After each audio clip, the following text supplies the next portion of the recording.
A paz de Cristo para todos, sejam muito bem-vindos à lição 2 na classe de adultos, Saulo de Tarso, o perseguidor. Nós vamos falar sobre a história deste homem, sobre esta parte da história deste homem, na lição 2 da classe de adultos. Eu sou o diácono Denis Pereira, professor da EBD há mais de 20 anos, e estamos aqui no YouTube para ajudar você, professor, superintendente, coordenador, pastor, dirigente, todos os que amam a palavra de Deus e que amam a EBD. Por isso é muito importante você interagir com o canal. Eu estou explicando para vocês, o crente ele tem dificuldade de elogiar as pessoas, mas gente, o YouTube funciona assim.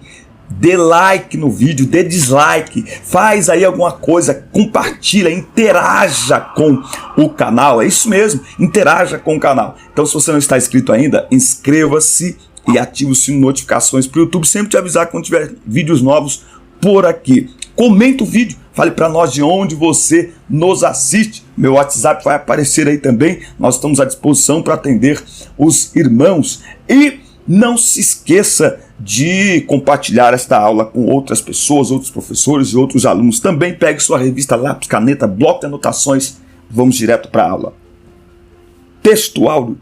E Saulo, respirando ainda ameaças e mortes contra os discípulos do Senhor, dirigiu-se ao sumo sacerdote, Atos 9:1.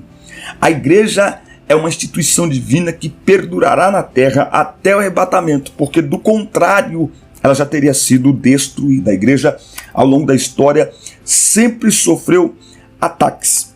E isso não é diferente nos dias que nós estamos vivendo hoje, mesmo em países onde há liberdade religiosa. O objetivo geral é conscientizar a respeito do problema da perseguição aos cristãos no mundo, que, aliás, é algo assustador, mas que a mídia não traz informações.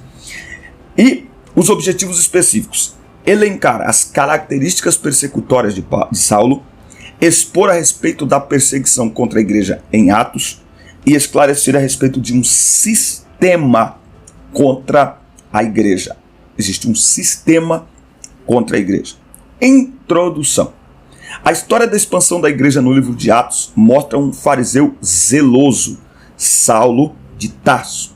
Ele era tão zeloso, ele sobressaía tanto ali aos seus pares, entre as pessoas que estavam com ele, que estudavam com ele e que exerciam o ofício de fariseu como ele exercia, que ele recebeu carta branca das autoridades judaicas para perseguir os seguidores de Cristo. Ele vai falar isso aqui na carta que ele escreve aos Gálatas. Ele vai deixar isso muito claro, que ele era uma pessoa muito zelosa, ele era uma pessoa muito excelente em tudo o que ele fazia.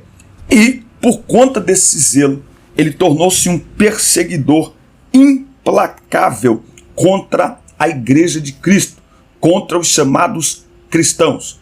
O cristianismo, num primeiro momento, ele foi visto, na verdade o cristianismo desde sempre foi visto como uma ameaça a um sistema de governo. Enfim, há muitas questões que hoje, inclusive, é assim também, por isso que somos perseguidos. Então nós vamos ver como é que ele se tornou esse perseguidor implacável, mas o que Jesus fez na vida de Saulo de Tarso. Tópico 1 da nossa lição: Saulo de Tarso, perseguidor implacável. Como um fariseu fanático, Saulo tinha a convicção de que seu papel era destruir a fé cristã, matando e prendendo os seguidores de Jesus. Sua postura arrogante o fazia ser truculento, não é?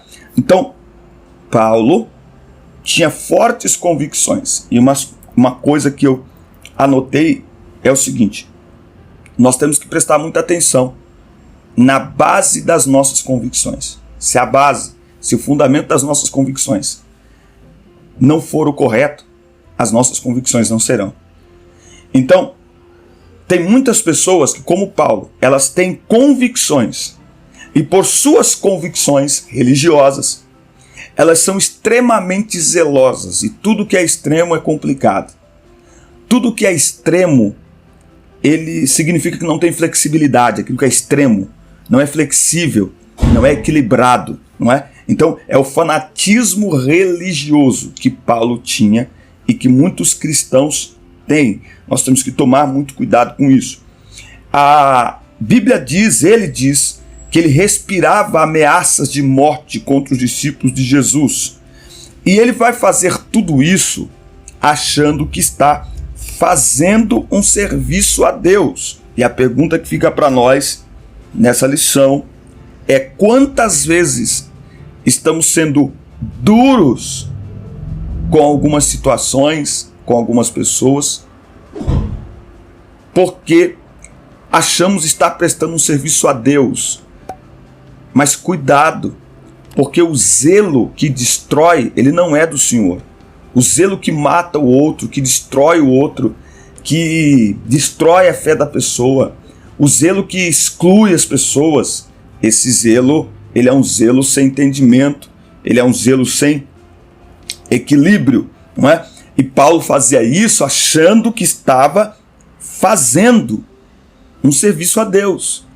Uma grande lição para mim, nesta lição, é que a igreja de Cristo, ela tem um dono, o dono da igreja é Cristo, não é? E não há nada que ameace a igreja de Cristo, porque não é o inferno que avança sobre a igreja. Não, Jesus disse: as portas do inferno não prevalecerão contra ela. Ou seja, as portas do inferno não impedirão o avanço da igreja. Não é o inferno que avança sobre a igreja, é a igreja que avança, e as portas, as fortalezas do inferno não impedem o avanço da igreja. Então nós não precisamos ter medo de ninguém, e nós também não precisamos querer defender a igreja de Cristo com o nosso zelo desequilibrado. Então a gente elege ali uma pessoa, alguém do nosso meio ou de fora, e percebe nele um inimigo, e nós nos tornamos implacáveis, principalmente nas redes sociais, com estas pessoas. A igreja de Cristo, o maior defensor da igreja de Cristo é o próprio Cristo. Ele é o dono da igreja. Por que Paulo perseguiu os cristãos? Os motivos que levaram ele contra os seguidores de Cristo era o zelo destrutivo pela Torá e o suposto fato religioso que Jesus fora um blasfemo.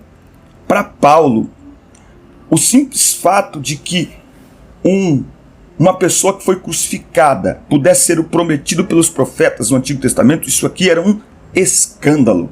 Como é que pode, se a Bíblia diz lá em Deuteronômio 21:23, que todo que for pendurado no madeiro é maldito, como pode o Messias tão esperado e desejado se deixar pendurar no madeiro? É porque ele não entendeu naquele momento, ele só vai entender depois um fato que está em Gálatas 3:13.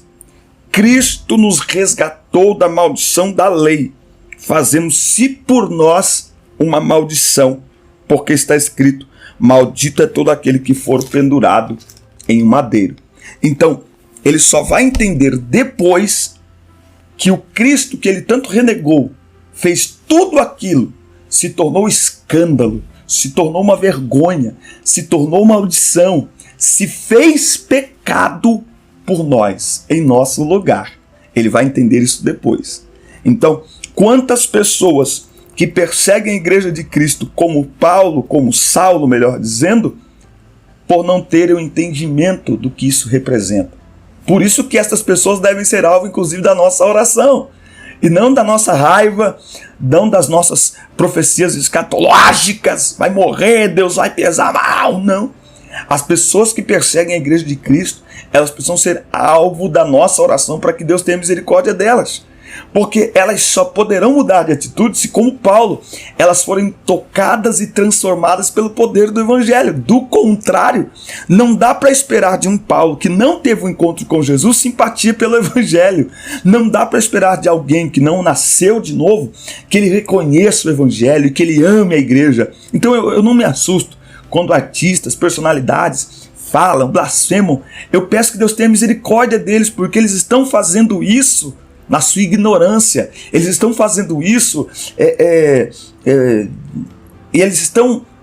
nós não precisamos desejar que Deus pese a mão sobre eles, porque isso é a lei da semeadura. Ou seja, se Deus não tiver misericórdia deles, e se principalmente eles não se arrependerem, eles já estão debaixo de uma colheita horrível. Eu não preciso desejar nada mais para eles, tá certo? Então, nós precisamos entender essa parte. É preciso ter zelo com entendimento.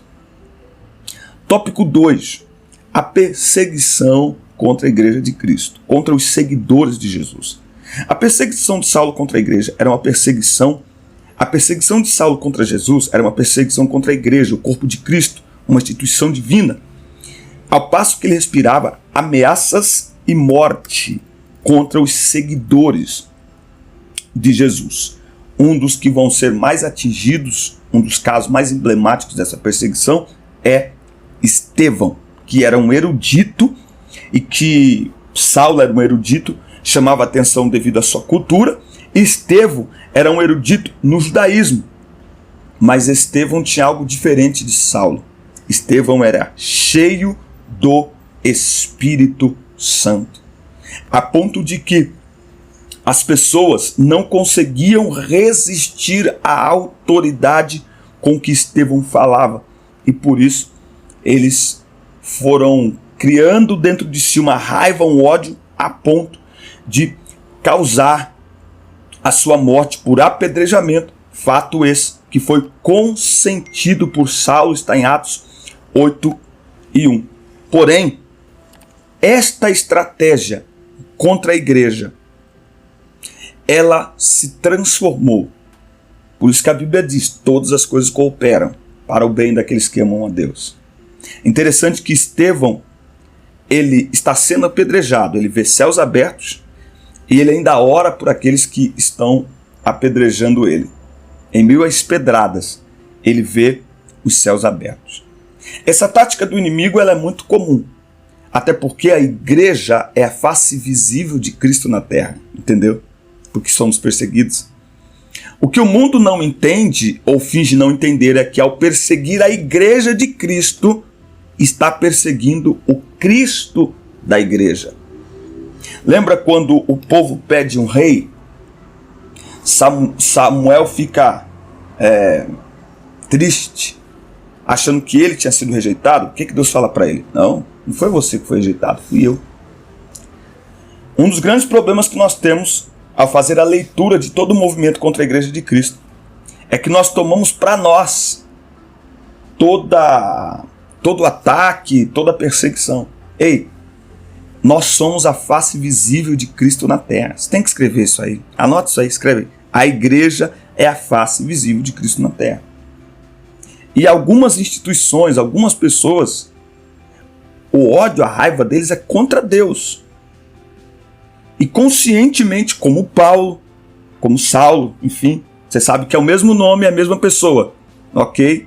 Não houve aqui transformação de nome, Deus não mudou o nome de Paulo, ok? É que ele passa a ser conhecido como, dentro do cristianismo, mais por Paulo que por Saulo. A Bíblia vai falar até a conversão dele de Saulo e depois começa Paulo. Mas os dois nomes ele tinha. Saulo, o nome judaico, que tem a ver com Saul, e Paulo, o nome grego, um nome romano. Então, a igreja é a face visível de Cristo na terra. Então, quando as pessoas querem atingir a Cristo, como que eles atingem a Cristo? Atingindo a igreja. Como que eles blasfemam contra Cristo? Atingindo a igreja. Foi isso que eles estavam fazendo aqui. Estevão se mostrou aqui como a face visível da igreja naquele momento. O que eles não sabiam que ao apedrejar Estevão, estavam apedrejando alguém que tinha um senhor, que tinha um dono. Agora, o que é interessante é que a morte de Estevão não é em vão. Há uma frase que diz que o sangue dos mártires foi a semente do evangelho. Se você ler o livro de Atos dos Apóstolos, Atos 2 tem um derramamento do Espírito Santo. E a ordem é, em Atos 1:8, ser-me-eis testemunhas em Jerusalém, Samaria, Judéia e até confins da terra. Mas a igreja em Atos 2 recebe o poder e fica confinada dentro de Jerusalém. Mas é em Atos 8, quando Estevão é apedrejado, que a igreja sai. Filipe desce a Samaria. Samaria é sacudida pelo poder do evangelho. Porque com a morte de Estevão, a Bíblia diz que há uma dispersão. Ou seja, os cristãos que estão em Jerusalém, eles fogem. Porém, esse fugir, na realidade, serviu de estratégia para a expansão do evangelho, porque por onde esses crentes iam escapando por suas próprias vidas, eles iam anunciando a Cristo e eles iam pregando o evangelho de lugar em lugar, de cidade em cidade, de aldeia em aldeia.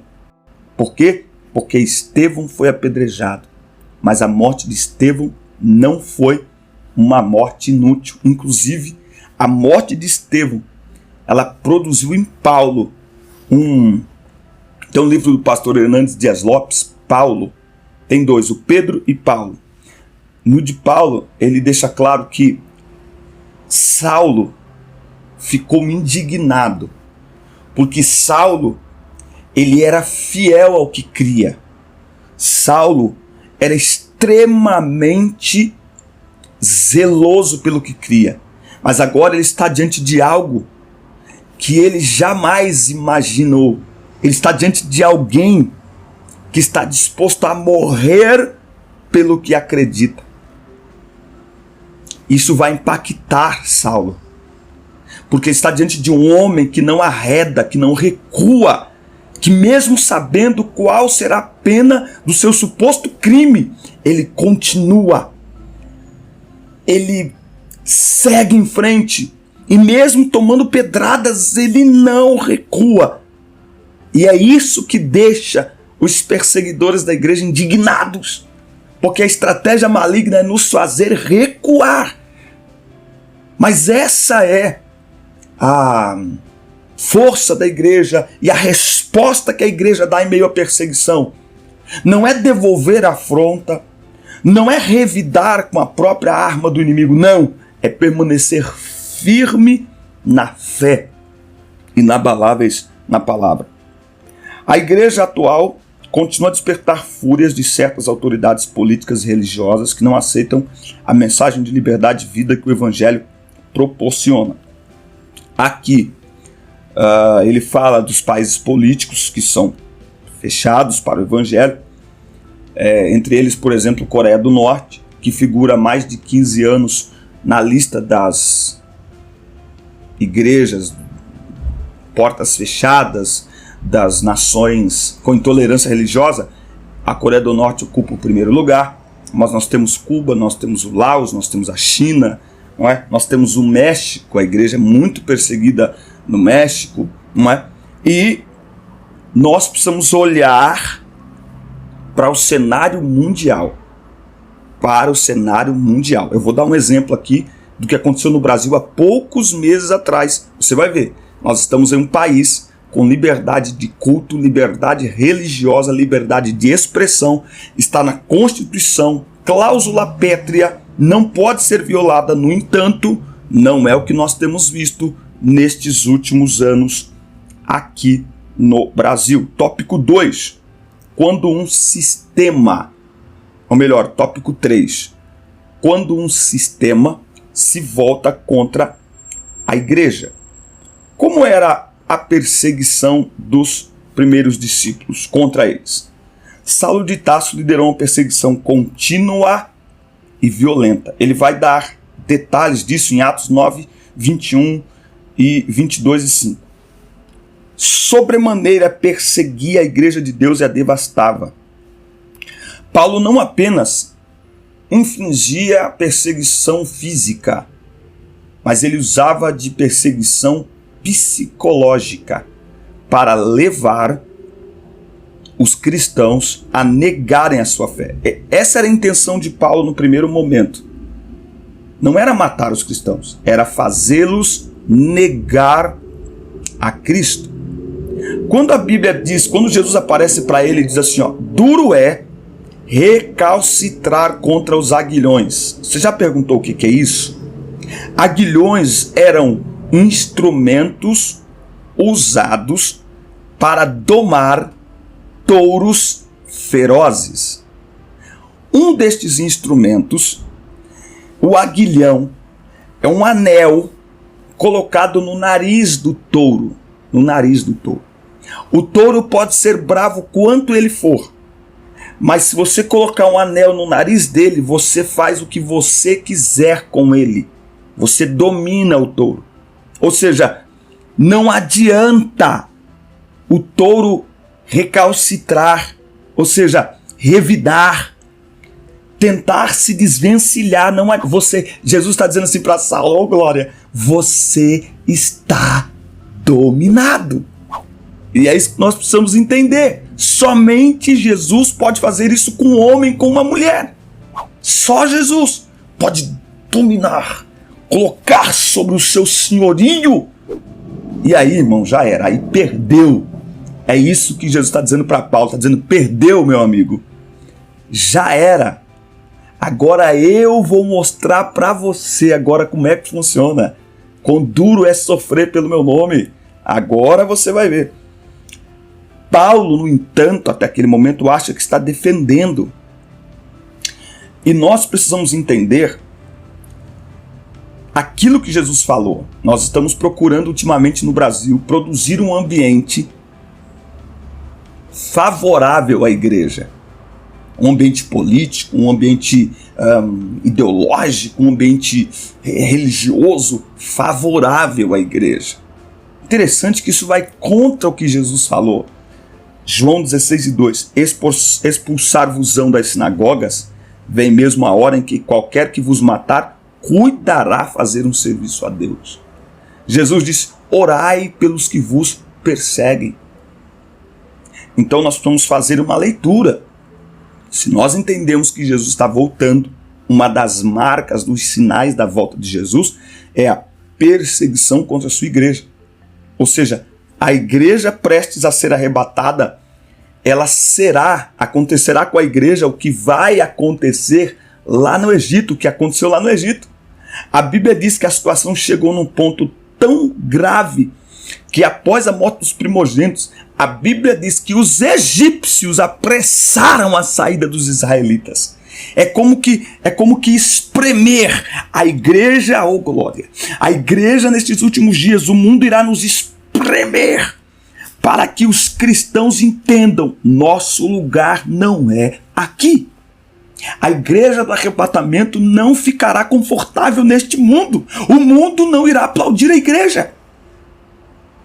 Uma das coisas mais incoerentes que existe são pessoas que querem que o mundo se simpatize com a igreja. O mundo tem que respeitar a igreja. Como esperar esse tipo de comportamento de quem não foi tocado pelo evangelho?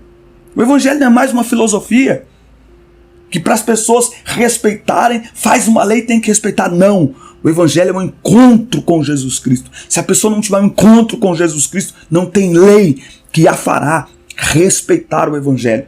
E porque nós estamos próximos ao arrebatamento, não espere um ambiente favorável para a igreja, até porque o ambiente favorável para a igreja gera crentes neutros, gera crentes nominais, mas a perseguição, ela produz em nós uma fé viva, resistente, mesmo diante das pedradas, porque o cristão então entende que está sendo perseguido por amor a Cristo, e por amor a Cristo, a fé verdadeira sobrevive.